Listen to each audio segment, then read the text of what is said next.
함께 기도하심으로 1월 15일 월요일 매일 예배 시작하겠습니다. 기도합니다. 찬양을 받으시기에 합당하신 하나님 아버지, 오늘도 우리가 하나님께 나아갈 자격이 없지만 우리가 오직 예수님의 십자가의 보혈의 공로를 힘입어서 우리가 담대함을 얻어서 이 예배의 자리에 나오게 하시니 감사합니다. 우리를 긍휼히 여겨주시고 은혜를 베풀어 주시옵소서. 이 시간 참회하는 심령으로 나와 우리의 마음을 주님 앞에 깨뜨리며 영과 또한 진리의 예배를 드리길 원하오니 우리의 예배를 하나님 기뻐 받아주시길 간절히 기도합니다. 하나님, 우리가 연약해질 때 우리에게 세임 주시고 또 우리가 힘들어할 때 우리의 친구가 되어서 우리와 동행하여 주시며 우리가 방황하는 동안에 주님께서 우리의 선한 목자가 되시어서 우리를 돌보아 주시고 인도하여 주시니 감사합니다.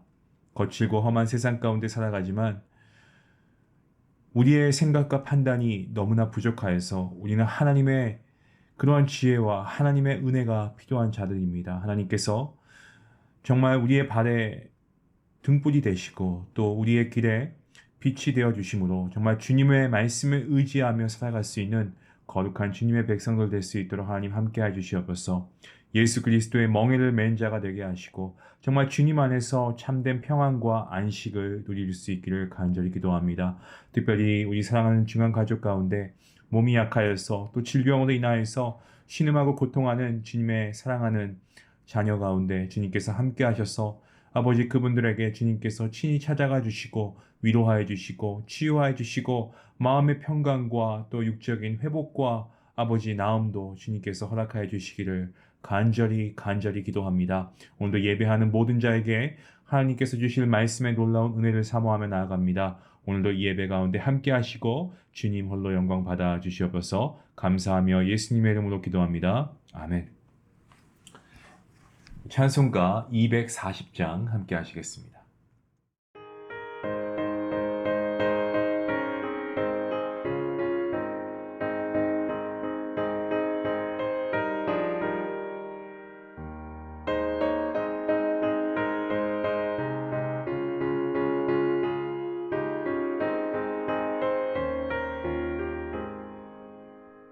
주가 맡긴 모든 역사 힘을 다해 마치고 밝고 밝은 그 아침을 맞을 때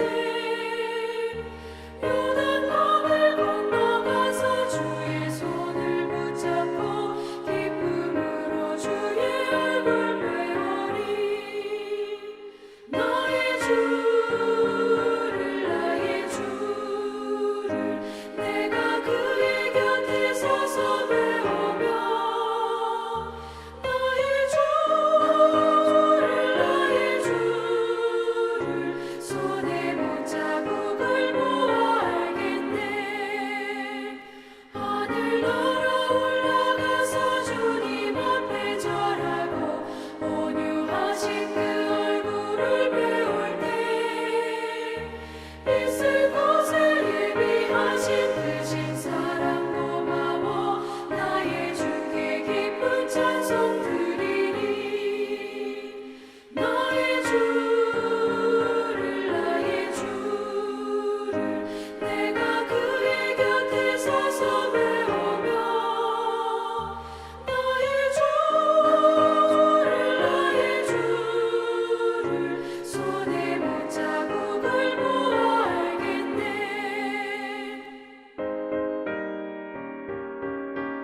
오늘 하나님 말씀은 마가복음 6장 14절부터 29절 말씀 되겠습니다.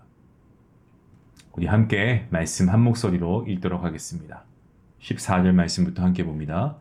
이에 예수의 이름이 드러난지라 헤롯 왕이 듣고 이르되 이는 세례 요한이 죽은 자 가운데서 살아났도다. 그러므로 이런 능력이 그 속에서 일어나느니라 하고 어떤 이는 그가 엘리야라 하고 또 어떤 이는 그가 선지자니 옛 선지자 중에 하나와 같다 하되 헤롯은 듣고 이르되 내가 목벤 요한 그가 살아났다 하더라. 전에 헤롯이 자기가 동생 빌립의 아내 헤로디아에게 장가든 거로 이 여자를 위하여 사람을 보내어 요한을 잡아 옥에 가두었으니 이는 요한이 헤롯에게 말하되 동생의 아내를 취한 것이 옳지 않다 하였습니다. 헤로디아가 요한을 원수로 여겨 죽이고자 하였을 때 하지 못한 것은 헤롯이 요한을 의롭고 거룩한 사람으로 알고 두려워하여 보호하며 또 그의 말을 들을 때에 크게 번민을 하면서도 달갑게 들음이러라. 마침 기회가 좋은 날이 왔으니 곧 헤롯이 자기 생일에 대신들과 천부장들과 갈릴리의 귀인들로 더불어 잔치할세 헤로디아의 딸이 친히 들어와 춤을 추어 헤롯과 그와 함께 앉은 자들을 기쁘게 한지라. 왕이 그 소녀에게 이르되 무엇이든지 내가 원하는 것을 내게 구하라. 내가 주리라 하고 또 맹세하기를 무엇이든지 내가 내게 구하면 내 나라의 절반까지라도 주리라 하거늘. 그가 나가서 그 어머니에게 말하되 내가 무엇을 구하리이까? 그 어머니가 이르되 세례 요한의 머리를 구하라 하니 그가 곧 왕에게 급히 들어가 구하여 이르되 세례 요한의 머리를 소반에 얹어 곧 내게 주기를 원하옵나이다 하니 왕이 심히 근심하나 자기가 맹세한 것과 그 앉은 자들로 인하여 그를 거절할 수 없는지라. 왕이 곧 시위병 하나를 보내어 요한의 머리를 가져오라 명하니 그 사람이 나가 옥에서 요한을 목베어 그 머리를 소반에 얹어다가 소녀에게 주니 소녀가 이것을 그 어머니에게 주니라. 요한의 제자들이 듣고 와서 시체를 가져다가 장사하니라. 아멘. 오늘 본문 말씀 세례 요한의 순교에 관한 내용의 말씀입니다. 오늘 본문에서 보여준 이 세례 요한의 죽음은요, 어떻게 보면 참 어처구니 없는 죽음으로 보여집니다. 그렇게 위대한 선지자가 일개 분봉왕의 생일잔치에 흥을 돋구기 위한 희생 제물로 바쳐졌다는 것이 사실 성경을 처음 읽으셨던 아마 여러분들에게는 더더군다나 이해가 되지 않는 그러한 말씀의 내용일 거라 생각합니다. 헤롯 왕의 부인인 이 헤로디아라고 하는 이 왕의 헤로디아는 정식 왕의 부인이 아니었습니다. 이 헤롯 왕은요, 자기 이복 동생의 부인을 아내로 삼았습니다. 자, 이에 대해서 세례 요한은요, 이러한 부도덕하고 패륜적인 행동을요, 결코 묵과하지 않고 왕에게 얘기합니다. 아주 직언으로 얘기합니다. 그 말씀이 오늘 17절과 18절 말씀의 내용이죠. 이 세례 요한의 말을 들은 헤롯 왕의 반응은 어떻습니까? 자기의 잘못을 인정하고 그리고 세례 요한을 두려워했습니다. 하지만 헤로디아는 세례 요한에 대해서 한을 품죠. 미워하는 마음을 품습니다. 헤롯은 부인의 비위를 맞추기 위해서 결국 요한을 체포하고 감옥에 가둡니다. 자, 그러던 중에 헤롯 왕의 생일날이 되었고요. 이 갈릴리의 방백들과 이 귀인들 초청합니다. 그리고 정말 성대한 그러한 파티, 연회를 베풀게 됩니다. 그때 헤로디아의 딸 이 살로메가 의붓아버지 헤롯 왕 앞에서 춤을 춥니다. 그리고 흥을 돋구게 되고 이에 기분이 좋아지니까 헤롯이 살로메에게 묻습니다. 소원이 뭐냐? 원하면 내가 나라의 절반이라도 떼어주겠다. 뭐든지 말해봐. 이렇게 말을 하죠. 이때 이 소녀가 뭐라고 합니까? 자기 모친 헤로디아에게 그 얘기를 전하고 세례 요한에게 한을 품고 있던 차에 이 헤로디아는 그의 딸을 통해서 세례 요한의 목을 요청하라고 말합니다. 헤롯 왕은 그 말을 듣게 되고요. 그리고 심각한 근심에 빠졌습니다만 결국 체면 때문이었을까요? 세례 요한의 목을 베어서 춤을 춘 대가로 내어주게 됩니다. 악한 그러한 음료의 한 풀이로 위대한 선지자의 목숨이 희생되었다는 것에 이 말씀 구절을 읽는 아마 많은 성도님들이 분노하고 안타까워하는 마음이었을 겁니다. 억울한 죽음을 당한 세례 요한, 그때 그의 나이는 불과 33살에 불과했습니다. 인간적인 측면에서 그의 죽음은 너무나 안타깝죠. 정말 인간 같지도 않은 쓰레기 같은 그러한 인간 저질 헤롯 왕이나 또 음란하고 악한 여인인 이 헤로디아 같은 인생들은 도리어 배불리 먹고 쾌락을 누리고 건강하게 오래오래 삽니다. 그래서 정말 세상이 모순되게 보여지고 사람들은 불공평하다라고 불평하죠. 자, 그렇다면 사람들이 보통 말하는 것처럼 세상은 불공평하고 모순되는 것일까요? 의인이었던 세례 요한의 죽음이 과연 헛되기만 했을까요? 그는 비록 짧은 그런 세월을 살았지만 그는 아직도 우리에게 귀한 메시지를 전하고 있습니다. 세례 요한은 무엇을 말씀하고 있는 겁니까? 저는 몇 가지의 메시지가 분명하게 우리에게 전달된다고 믿는데요. 그 첫 번째 메시지는 우리가 세상의 불의 앞에서 용감하게 나아가야 한다는 겁니다. 오늘 세례 요한을 보시기 바랍니다. 그는 어떻겠습니까? 주저함 없이 그는 직언했습니다. 분명하게 말했습니다. 18절 말씀에서 이는 요한이 헤롯에게 말하되 동생의 아내를 취한 것이 옳지 않다 하였습니다. 옳지 않다. 동생의 아내를 취한 것은 옳지 않다라고 분명히 말합니다. 자기보다 권력이 있고 힘이 세고 위에 있는 사람에게 바른 말 하는 거 여러분 결코 쉽지 않습니다. 특히 권력자 앞에서 이런 말을 하는 것은요, 이것은 그냥 목숨을 내놓는 행위입니다. 무모한 짓입니다. 웬만한 용기 가지고는요, 이런 말을 할 수가 없습니다. 세례 요한은 단순히 헤롯 왕의 불륜을 비판하고 또 비난하기 위한 것이 아니었습니다. 그를 회개시키려고 하는 선한 의도에서 행한 그러한 행동이었죠. 비판을 위한 비판은 도리어 분쟁을 가져옵니다. 하지만 선한 목적을 가지고 비판할 때에는요, 결국 좋은 결과를 가져오는 법입니다. 자기의 허물을 들추고 지적하는 것을 달게 받는 것, 무척이나 어렵습니다. 하지만 헤롯은 세례 요한의 지적에 양심의 가책을 받았다라고 오늘 말씀에서 기록하고 있죠. 그리고 달게 받았다라고 본문 20절 말씀에 나와 있습니다. 하지만 그가 그렇게 달게 받았다라고 생각함에도 불구하고 그의 행동을 보면 변하지 않았습니다. 세례 요한을 풀어준 것도 아닙니다. 심적으로 갈등하고 있었겠지만 그의 어떤 탐욕적이고 어떤 허영적인 태도 전혀 달라지지 않았습니다. 생일 잔치에서 보여준 것처럼 그는 여전히 죄악의 낙을 누리고 있었고 그에게 회개하고자 하는 진실된 의지가 없었기 때문에 그렇게 말과 생각과 행동이 다른 것이죠. 이러한 현상들 여러분 어떻습니까? 우리의 삶을 돌아보면 우리 자신의 삶 가운데도 너무나 쉽게 흔하게 발견되는 것 아닐까요? 마음은 원이지만 육신은 약하다라는 핑계로 스스로 자기 합리화를 하고 그리고 자신에게 관대하고 때문에 이로 인해서 죄악의 굴레에서 벗어나지 못하고 계속 다람쥐가 쳇바퀴를 도는 것처럼 죄악의 굴레에 우리가 계속 갇혀 있는 것이죠. 네. 여러분, 세례 요한의 메시지 무엇입니까? 오늘 요한이 우리에게 주는 그 메시지는 간단하다고 생각합니다. 예수님께서 말씀하시지 않았습니까? 너희는 세상의 빛이고 너희는 세상의 소금이다라고 말씀하신 우리 주님의 말씀을 우리는 기억합니다. 그리스도인이 그 맛을 잃으면 더 이상 죄악에 대해서 불의에 대해서 책망할 수가 없다는 겁니다. 옳지 않다라고 말할 수 없습니다. 성도 여러분, 우리가 살다 보면 작은 이익을 위해서 불의와 타협할 때가 종종 있습니다. 그러면서 생각하기를 이 정도쯤이야. 상황이 이러한데 어떡하겠어. 다른 방법이 없지 않은가. 하나님도 이해해 주실 거야. 내 상황을 누구보다 잘 아시니까. 스스로 합리화를 시킵니다. 여러분, 그때 우리는 오늘 이 말씀이 세례 요한의 말을 우리가 기억할 수 있기 바랍니다. 옳지 않습니다.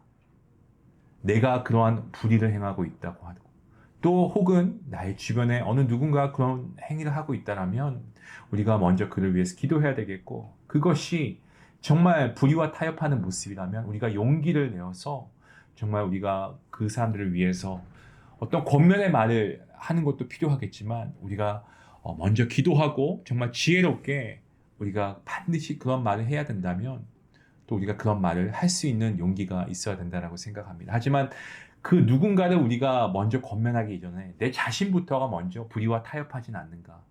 그렇다면 우리가 먼저 하나님께 우리가 회개하고 불의와 타협하는 우리의 모습 가운데 오늘 요한의 말을 기억하면서 세례 요한의 말을 기억하면서 우리가 불의에 대해서 용감하게 그 자리를 떨쳐낼 수 있는 우리의 모습이 될 수 있길 원합니다. 오늘 또 우리에게 주시는 말씀의 메시지가 뭡니까? 하나님께서 우리에게 맡겨주신 그 사명에 우리가 충실해야 한다는 거죠. 당시에 사람들은 예수님에 대해서 아직 잘 모르고 있었습니다. 어떤 사람들은 세례 요한이 죽은 자 가운데서 살아났다라고 했고요. 또 어떤 이들은 예수님은 엘리야 혹은 선지자라고 했습니다. 그리고 헤롯 왕은 자기가 죽인 요한이 살아났다라고 합니다. 사람들이 예수님에 대해서 죽은 세례 요한이 살아났다라고 말했던 것은요. 이 두 분 사이에 관계성이 있다는 것을 의미하고 있는데요. 그래서 세례 요한이 한창 그야말로 인기가 상승할 때, 인기가 많아질 때 세례 요한의 정체성을 물었습니다. 당신이 누구인가? 그때 세례 요한이 이렇게 대답합니다.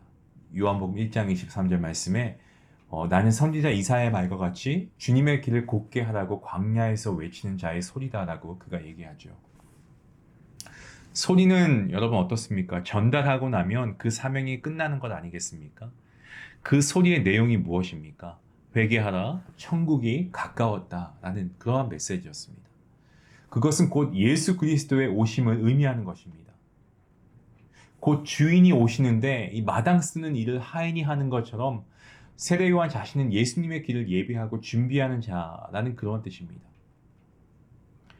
세례 요한의 사명은요, 예수님만이 나타나도록 하는 것이었습니다. 이것이 바로 세례 요한의 정신이었던 것입니다. 그러니까 세례 요한이 어떤 모습으로 죽는가에 관해서는 그 의미를 부여할 필요가 없는 것입니다.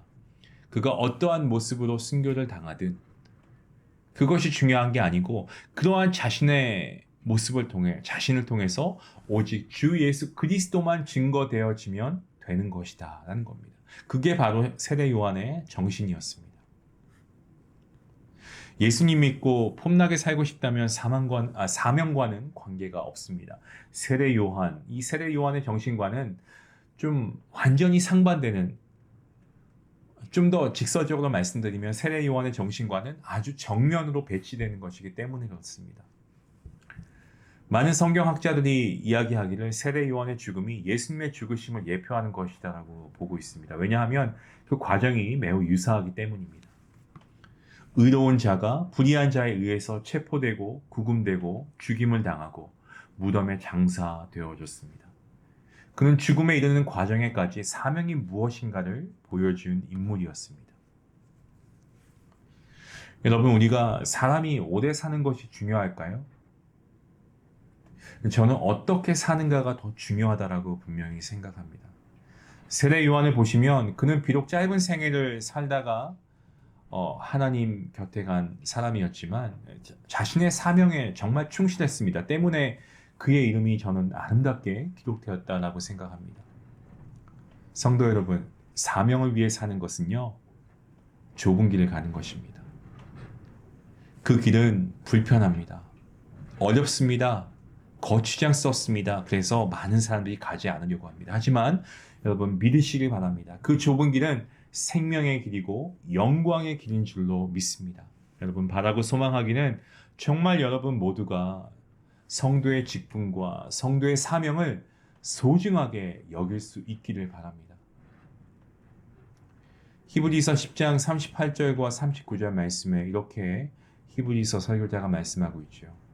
나의 의인은 믿음으로 말미암아 살리라. 또한 뒤로 물러가면 내 마음이 그를 기뻐하지 아니하리라 하셨느니라. 우리는 뒤로 물러갈 멸망할 자가 아니요 오직 영혼을 구원함에 이르는 믿음을 가진 자니라. 아멘입니다.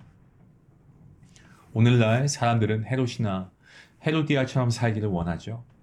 정의나 윤리 같은 것은 아주 헌신발처럼 걸레 조각처럼 무시해버립니다. 탐욕과 허영심과 체면을 위해서는요, 수단과 방법을 가리지 않고 달려갑니다. 하지만 불의하게 쌓은 재물과 권력은요, 여러분 무너지게 마련입니다.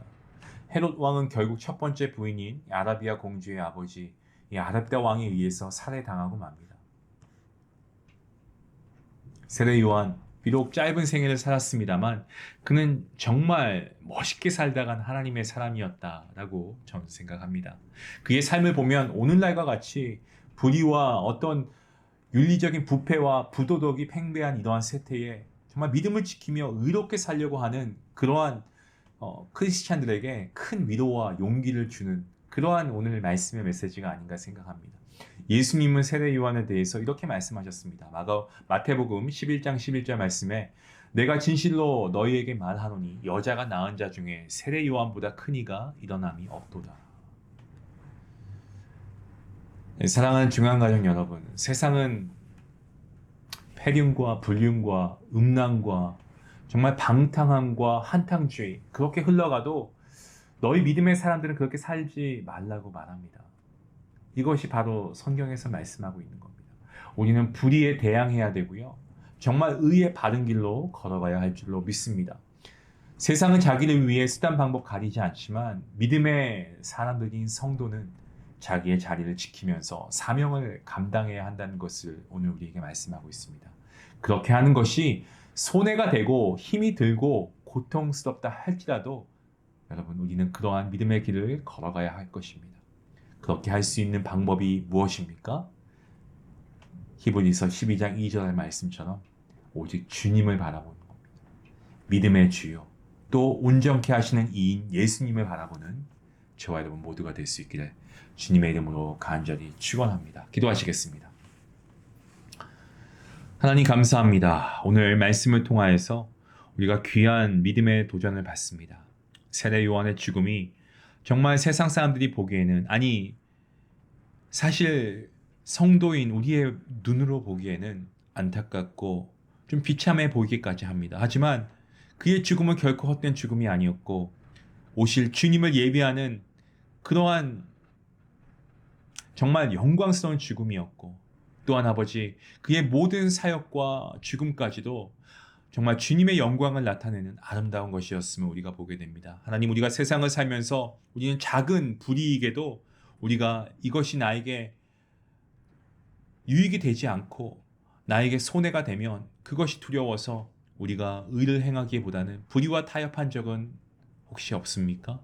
우리의 이러한 모습들이 정말 성도로서 세상의 빛과 소금의 역할을 살아가지 못하는 우리의 모습들이 우리가 복음을 들어야 할 이들에게 오히려 걸림돌이 되고 장애물이 되고 있지는 않은지요. 주님, 우리가 삶을 통해서 복음을 살아내게 하시고 우리의 삶을 통해서 믿지 않는 자들이 그리고 교회를 떠났던 이들이 우리의 모습을 보고 정말 하나님의 참된 백성은 다르구나. 정말 불의와 타협하지 않는구나. 우리가 몸소 우리의 삶을 통해 보여줄 수 있도록 그리하여서 우리가 복음을 전하는 족족 그 말씀이 정말 그들에게 우리의 삶을 통하여서 더욱더 그 은혜의 파급력이 강하게 전달되어서 우리가 정말 많은 이들에게 참된 하나님의 백성의 모습을 구원받은 자녀의 모습을 우리가 나타내며 하나님의 영광을 나타내며 살아갈 수 있는 우리 모두가 될 수 있도록 하나님 함께하여 주시옵소서.